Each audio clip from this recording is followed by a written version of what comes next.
How to fix exception unknown software exception, 0xe0000008, occurred. 1. Run the Windows Memory Diagnostic Tool. 2.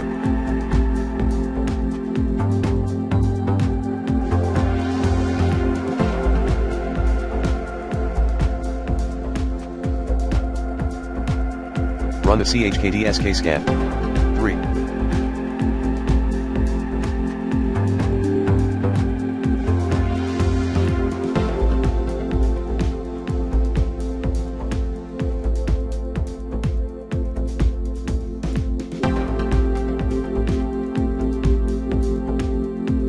Increase virtual RAM. 4.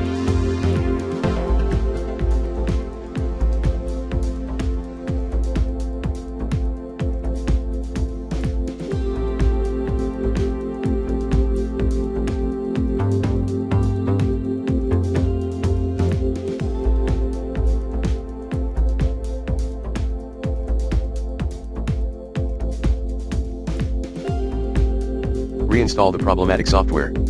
5.